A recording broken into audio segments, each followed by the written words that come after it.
এরা ওয়াজে বসে বসে বলবে এই দেশে পরকীয়া ভরে গেছে, এই দেশে স্ত্রীদেরকে পরকীয়া করতে দিবেন না, বাহিরে যেতে দিবেন না, স্মার্টফোন দিবেন না। স্ত্রীতে বসে বসে বলবে এখন ওয়াইফরা স্ত্রীরা পরকীয়ায় আসক্ত হয়ে গেছে, এদেরকে ফিরিয়ে আনতে গেলে কোরআন লাগবে, সুন্নাহ লাগবে, ইবাদত লাগবে। যখন আমি খুশ কইরা দেখি মাশাআল্লাহ যিনি এখানে বসে বসে বক্তব্য দিচ্ছেন আপনার স্ত্রী পরকীয়া করছে, খবর নিয়ে দেখলাম উনি নিজেই যখন শুনি যে সে নিজেই পরকীয়া আসক্ত, স্ত্রী যখন আসল কথা বলে দিল, এখন সে স্ত্রীকে ছেড়ে দেওয়ার জন্য সিদ্ধান্ত নিয়েছে। যদি স্ত্রী এই অপবাদগুলো গোপন রাখতেন হয়তোবা স্ত্রীকে আই লাভ ইউ বলতো। স্ত্রী যেহেতু গোপন রহস্য ফাঁস করে দিয়েছেন, এখন স্ত্রীকে বলে আই হেট ইউ। তার মানে বোঝা গেল আমরা আবারও ধোয়া ভাঙ্গে বলতে পারি ভালো হয়ে যাবে মাসুদ।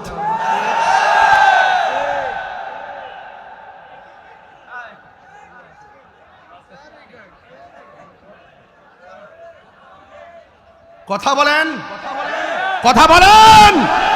এমন কথা বলিও না যেটা তুমি করো না, যা করো তা বলো। কথা বলেন, ঠিক কি না বলেন? নামাজের কথা বলে নামাজ পড়ে না, রোজার কথা বলে রোজা রাখেন। আল্লাহ এটা নিষেধ করেছেন। তুমি আগে কাউকে অ্যাডভাইস করার আগে নিজে তুমি এটা পালন করো। কথা বলেন, ঠিক না বেঠে?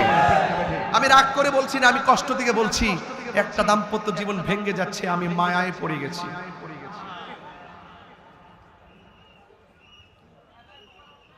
এই বাঁশি বাজায় না কেউ, কেউ বাঁশি বাজাবেন না প্লিজ। আল্লাহু আকবার জোরে বলেন। আপনাদের মনে একটু কষ্ট হইতেছে, অনেক কষ্ট দিয়ে ফেলতেছি আপনাদেরকে।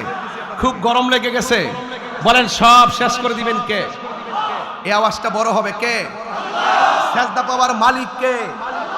হ্যাঁ, এতে কোনো সন্দেহ?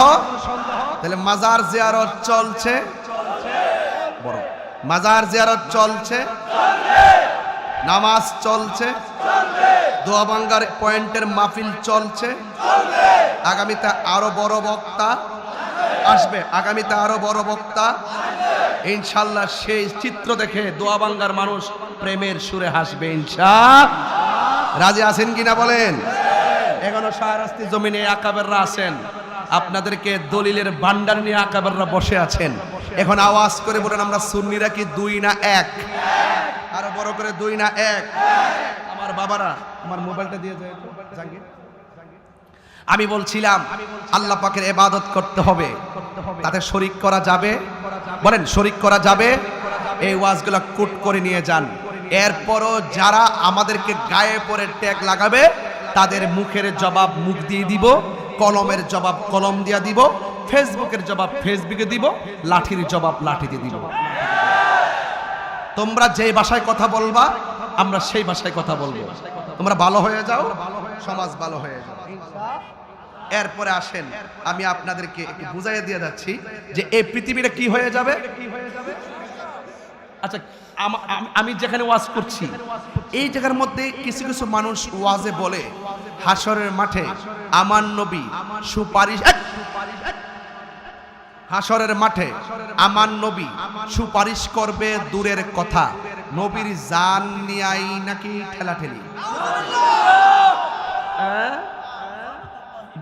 আমি কিন্তু দেখাইতে পারবো, আমার মোবাইলে কিন্তু আছে। তো আমার মতোই টুপি পরে আবার এরকম স্পিকার ধরে তাদের সামনে আমার ফলোয়ারও আছে, হ্যাঁ, এইভাবে ওয়াজ করে। আবার বলতেছে কি নবী হাসরের মাঠে নাকি বলবে আমার নেকের পাল্লা বাড়ি হয় নাকি বদের পাল্লা বাড়ি হয়, আমার নেকের পাল্লা বাড়ি হয় নাকি বদের পাল্লা বাড়ি হয়। নবী নাকি এই পেরাশানিতে আমার নবী চিন্তিত থাকবেন। আপনারা জবান খুলে বলেন নবী কি নিজের পেরাশানিতে টেনশন থাকবেন নাকি উম্মতের পেরাশানিতে? এই আওয়াজে মানি না, জোরে কোন। আমার নবীকে শাফাআতের ক্ষমতা দিয়েছেন কে? আল্লাহ। আরো বড় করে বলি কে? আল্লাহ। আল্লাহ যদি দিয়ে থাকে আমাদের বাপ দাদার কোনো অসুবিধা আছে? আরো বড় করে অসুবিধা আছে? তো যেই মৌলবীরা এইভাবে মাহফিলে এসে সমাজের মানুষকে ঈমান ধ্বংস করছে, আমল ধ্বংস করছে, নৈতিক চরিত্রকে অবক্ষয়ের দিকে ঠেলে দিচ্ছে, তাদের থেকে আমাদের সংশোধনে সতর্ক থাকার দরকার আছে না নাই? এখানে আপনি সুন্নি একজন পিতা হিসাবে আপনার কিছু ব্যর্থতার কথা বলছি। আপনার সন্তান লেখাপড়া করতে দিচ্ছেন, সেই সন্তানটা আপনার আকীদাটা লালন করে কিনা এটাকে আপনি খেয়াল করেছেন? আপনার সন্তান পড়াচ্ছেন, সে ফেসবুকে কার ওয়াজ শুনে এবং সে কিভাবে অনলাইনে কার সঙ্গে কিভাবে চলছে সেদিকে আপনি খেয়াল করছেন? আপনার সন্তান বিদেশ যাওয়ার পরে সে কি হয়ে গেছে, আপনার আকীদা সে লালন করে কিনা? আমরা যেভাবে সুন্নি আকীদা লালন করি সেই আকীদা সে লালন করে কিনা এটাকে আপনি খবর নিয়েছেন? আপনি কিন্তু বাঁচতে পারবেন না, আপনাকে কিন্তু জবাবদিহি করতে হবে। প্রত্যেকটা মানুষ যার যার দায়িত্ব সম্পর্কে জিজ্ঞাসিত হবে। আমি বলতে চাচ্ছি ওই কথাটাই, আপনি আমি আমরা আমাদের যে যারা আছে, আমরা আমাদের মুরিদের সন্তান, মুরিদের নাইনাতনি এবং যারা আছে, এবং আমরা আমাদের সন্তান, আমাদের চাচাতো ভাই, আমাদের মামাতো ভাই, আমাদের খালাতো ভাই, আমাদের পরিবারের পরিজন যে এরিয়াটা আছে তারা কিভাবে কোনো মিসগাইড হচ্ছে কিনা এই ব্যাপারে যদি এখন যদি তদারকি না করি তাহলে একদিন দেখবেন, এখন তো আপনি মারা যাওয়ার পরে আপনার বাবার জানাজার পরে দোয়া হচ্ছে।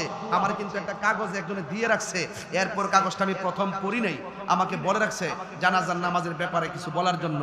আপনি যখন নামাজ পড়বেন দেখবেন যদি আপনার সন্তানটা বিপদে চলে যায়, এমন এক সময় আসবে সন্তান বলবে জানাজার নামাজের পরে দোয়া জায়েজ নাই। এভাবে বলতে পারে কি পারে না? আরে বলে কি বলে না? সমাজে আরেকটা জিনিস কিন্তু লক্ষণীয়, আপনি যখন আলেম হন নাই তখন জানাজার মাঠে ইমাম সাহেব আপনার জন্য জানাজা দেওয়ার জন্য প্রথম হকদার ইমাম সাহেব। সন্তান যদি না থাকে এরপরে হকদার ইমাম সাহেব। কিন্তু আফসোস হলো মেয়ের ঘরের নাতি, ওই নাতির ঘরের ফতি হুট করে দুইরা এসে কয় আমার নাতি একটা, ওনার নাতি একটা হাফেজ হইছে, ওনার নাতি একটা আলিম হইছে, ও নামাজ পড়াইব। খবর লিয়া দেখলাম ও কিয়াম করে না, খবর লিয়া দেখলাম ও নবীরে নূর মানে না, খবর নিয়ে দেখলাম ও নবীরে গায়েব জানে মানে না, খবর নিয়ে দেখলাম নবী হাজার নাজার মানে না, খবর নিয়ে দেখলাম নবীর শাফাত মানে না, খবর নিয়ে দেখলাম সে বিভিন্ন ধরনের বদাকিদার লোকের সাথে সম্পৃক্ত। এখন আপনার সন্তান আলেম না হওয়ার কারণে একটা নাতি আইসা, ওই যে নাতিরা যে পড়াইছে অন্য লাইনে, সে আইসা আপনার জানাজার মাঠে দাঁড়ায় গেছে, ওই মুহূর্তে স্পর্শকাতর সময় কেউ আর বাধা দেয় না। তাহলে আপনি একটা অভিভাবক হিসেবে ব্যর্থ যে আপনার জানাজাটা সুন্নি আলেম দিয়া আপনি দিতে পারলেন না। তাহলে আপনাকে সতর্ক থাকতে হবে কি হবে না? আরো হবে কি হবে না? আজকে সমাজের মধ্যে অনেক মানুষ বলে জানাজার নামাজের পরে দোয়া করা জায়েজ নাই। বলছেন দিকে বলতেছি, প্রশ্ন দিছেন, জবাব না দিলে বলবেন হয়তো হুজুরের কাছে আবদার করলাম, হুজুরে বলল না, মাসকান্দা বলে দিয়ে যায়। আজকে অনেকে জানাজার নামাজের পরে দোয়া মানে না। এক শ্রেণীর লোক আইসা বলবে জানাজার নামাজটাই দোয়া, জানাজার নামাজটাই বলে দোয়া। এটা হলো জাহেলে মুরাক্কাব, নায়েবে শয়তান, সমাজের ফিতনাবাজ। জানাজার নামাজ কখনো দোয়া না, জানাজার নামাজ মূলত নামাজ। কথা বলেন ঠিক কিনা? এবার আসেন, জানাজার নামাজের কয় তাকবীর? আরো জোরে কয় তাকবীর? 4 তাকবীর। আচ্ছা বলেন, জানাজার নামাজটাকে যারা দোয়া বলে তাদেরকে একটু জবাব দিয়ে যায়, জানাজার নামাজকে যারা দোয়া বলে, আচ্ছা বলেন তো দোয়ার জন্য কি দিক শর্ত নাকি নামাজের জন্য? দোয়ার জন্য দিক শর্ত নাকি নামাজের জন্য? তাহলে জানাজার নামাজটা মূলত নামাজ দিক শর্ত। কথা বলেন ঠিক কিনা? এবার আসেন ফজরের নামাজের সুন্নতের নিয়তটা কইরা লাই। নাওয়াইতুন উসাল্লিয়া লিল্লাহি তাআলা রাকাতাই সলাতিল ফাজরে সুন্নাতু রাসূলিল্লাহি তাআলা মুতাওয়াজ্জিহান ইলা জিহাতিল কাবাতিশ শরীফাতি আল্লাহু আকবার। এবার আসেন যোহরের নামাজের টাইমে নাওয়াইতুন উসাল্লি লিল্লাহি তাআলা আরবাআ রাকাতি সলাতিস যুহরে সলাতিল মাগরিব সলাতিল আসরে সলাতিল ইশায়ে সলাতিল আওয়াবিন সলাতিল চাশতে সলাতিল মাগরিব সলাতিল তাহাজ্জুদ সলাতিল